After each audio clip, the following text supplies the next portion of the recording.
Merci de rester fidèle au programme de Gabon Télévision. Madame, Messieurs, bonsoir et surtout, bon confort d'écoute.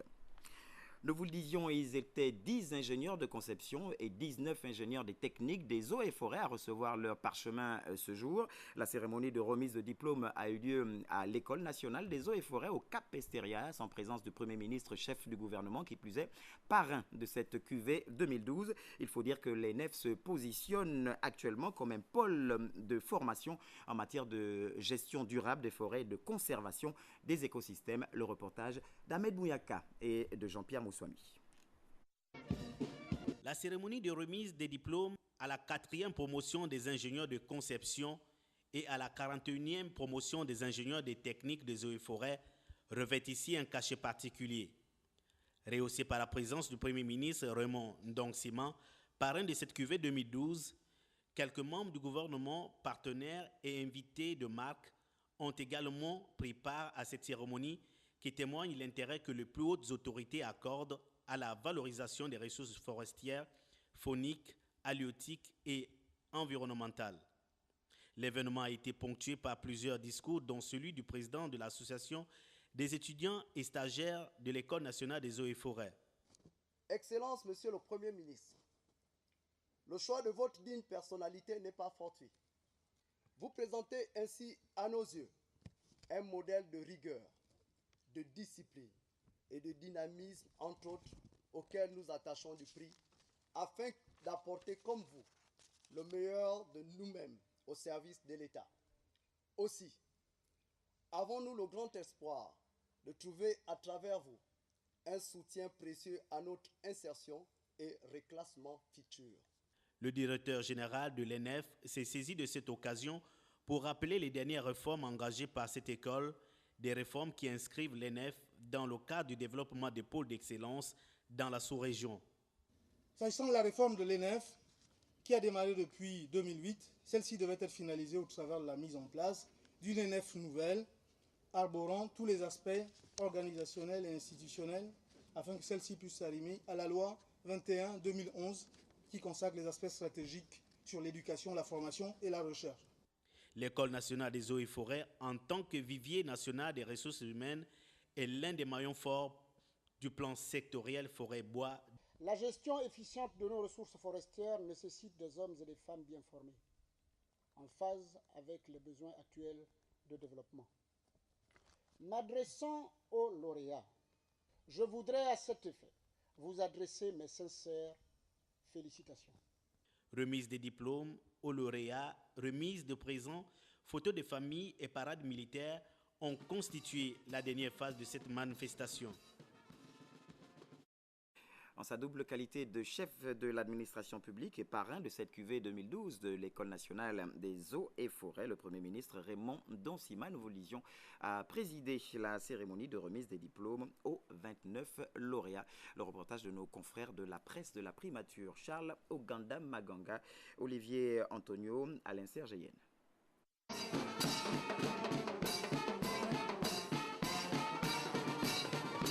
Si la formation des cadres administratifs se mesure au nombre des lauréats d'une promotion chez certains, pour le Premier ministre Raymond Ndong-Sima, la formation des élites doit tenir compte de la qualité des hommes formés. C'est donc un bon technocrate averti et un bon administratif que le parrain de la 4e promotion des ingénieurs de conception et de la 48e des ingénieurs des techniques des eaux et forêts s'est adressé à l'assistance et aux lauréats ce matin à l'ENEF. Comme chacun le sait, la fin des études est un moment particulier, aussi bien en termes d'émotion qu'en termes d'espérance. C'est la fin d'une période pendant laquelle on était inquiet de savoir si on finirait. C'est aussi le début d'une période au cours de laquelle on nourrit de grands espoirs. Vous m'avez demandé de parrainer la promotion. J'en suis honoré. Mais la première des règles que je voudrais vous donner, à vous qui êtes mes filleuls, c'est d'abord de travailler. C'est la première règle. Une carrière. Et on l'a construit parce qu'on a envie d'apprendre chaque jour quelque chose de nouveau. Parce qu'on a envie de contribuer chaque jour à faire quelque chose d'utile.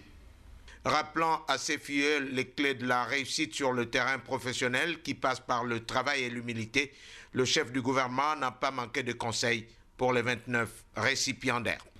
Une carrière, c'est d'abord un choix par conviction et pas par nécessité.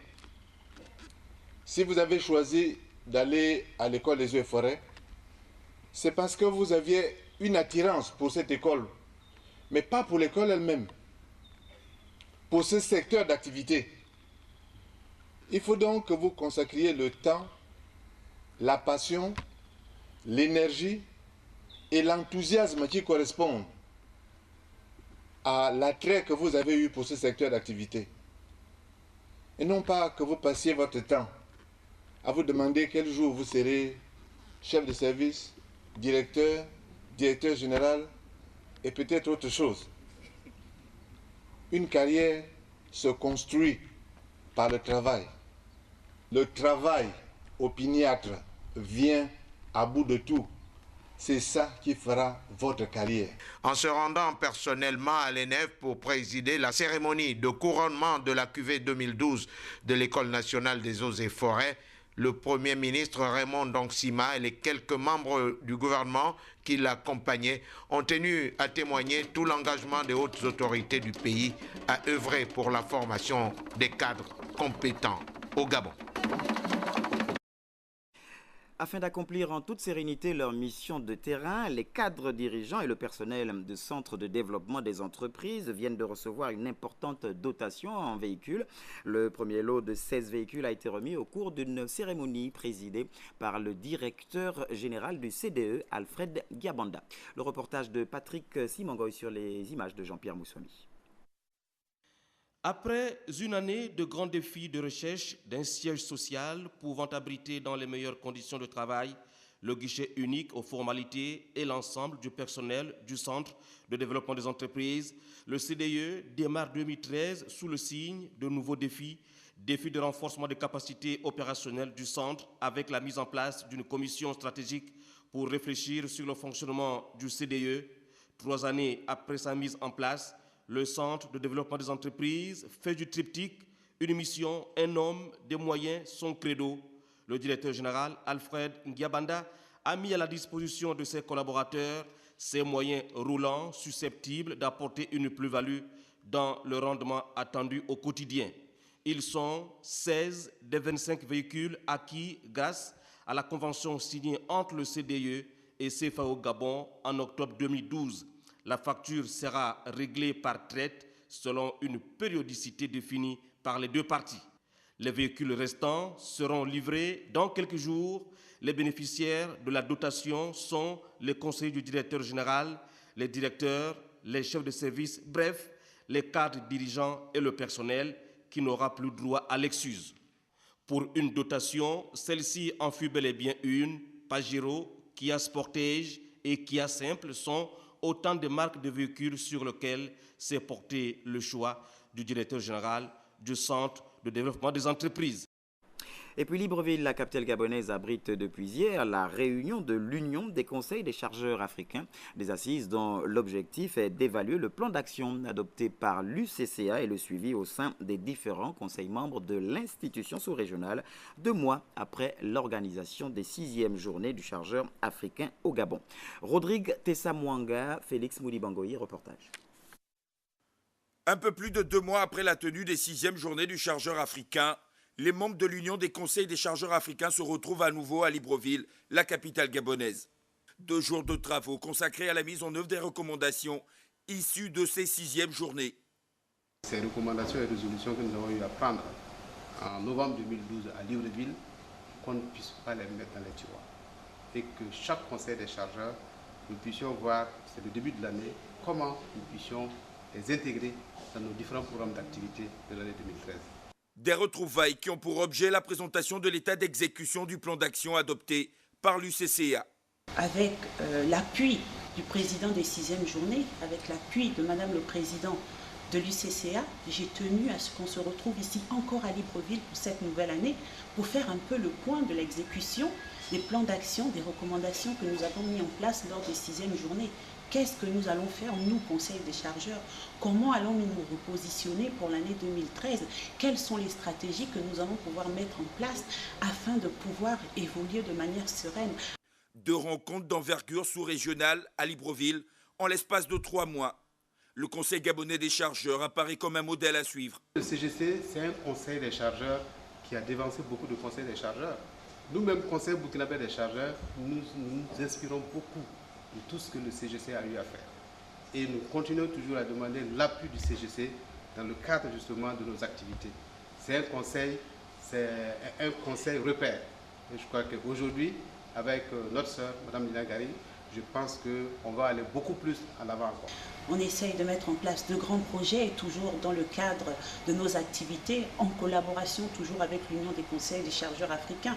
Si mes pairs, tels que le directeur général du Conseil burkinabé des chargeurs, M. Ali Traoré, le reconnaît, c'est tant mieux, c'est pas plus mal pour le Conseil gabonais des chargeurs qui ne demande qu'à être présent, qui ne demande qu'à être reconnu par les hautes autorités de la République pour le travail accompli dans le cadre de l'encadrement, de la sécurisation, de la traçabilité de la cargaison et également du rôle qu'on peut jouer dans le cadre de la défense des intérêts, de la simplification des marchandises et aujourd'hui dans le cadre de la lutte contre la vie chère, sujet d'actualité dans notre pays.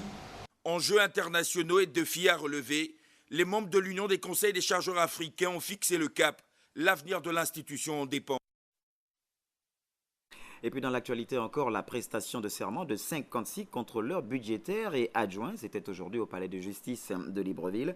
Un acte qui traduit notamment la volonté de l'administration de se doter d'un organe exempt de tout reproche et surtout prompt à répondre aux délicates missions de contrôle des ressources et des charges publiques qui lui sont assignées. Le reportage d'Amélie Blanche-Bougou et Siman et de Chantal Marondou.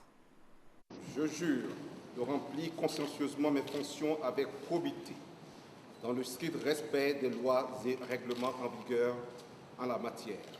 Je le jure. Ils étaient près d'une 50aine de contrôleurs budgétaires à prêter serment devant le président du tribunal de Libreville, en présence du ministre du Budget et des Comptes publics, Rose Christiane Osuka-Raponda, son délégué Raphaël Ngazouzé, parents, amis et connaissances, venus rehausser de leur présence cette cérémonie solennelle. Une première dans notre pays, les contrôleurs budgétaires qui viennent de prêter serment ce jour doivent s'assurer de vérifier et de renforcer le contrôle de la réalité du service fait avant tout acte de paiement. Ils s'assureront aussi de vérifier le certificat de celui qui fait la commande en matière de réalisation des édifices publics. Toute chose qui ne se faisait pas avant, d'où le phénomène des éléphants blancs, le gaspillage des ressources publiques et la corruption. Nous rappelons que c'est en mai 2012, dans le cadre du plan stratégique Gabon émergent, en remplacement de la Direction générale du contrôle financier dissoute le 15 septembre 2011, que la Direction générale du contrôle des ressources et des charges publiques a été mise en place. J'ose espérer que vous êtes conscients, au-delà de l'acte que vous avez posé cet après-midi, de l'ampleur de la responsabilité qui est la vôtre dans le contrôle justement de la gestion de ces finances publiques qui déterminent le budget, les ressources de l'État à travers le budget, lorsqu'on le présente au Parlement.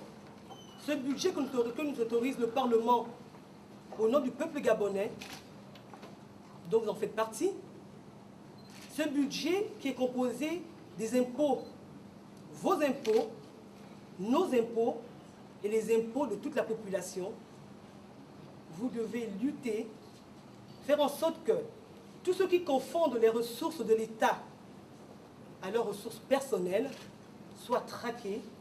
On vous l'a encore répété, vous êtes venus devant le tribunal, vous avez prêté serment, et comme Madame le Président l'a dit, ne revenez plus à cet endroit pour d'autres motifs. La prestation de serment d'aujourd'hui marque une étape importante dans le contrôle des finances publiques dans notre pays. Avec les missions qui lui sont assignées, le contrôleur financier devient de facto une courroie de transmission entre les opérateurs économiques et les dirigeants en charge des dépenses publiques. S'il ne remplit pas dans les normes ses missions régaliennes, il sera poursuivi par la justice. Ils ont coordonné ce journal, Jean-Augustin Ndiengui et bien sûr Pélagie Mbuovono qui en plus nous a gratifié de son attention particulière et de son regard bienveillant qui se joignent à moi et à toute l'équipe. Emmanuel Bekui pour votre bonne suite des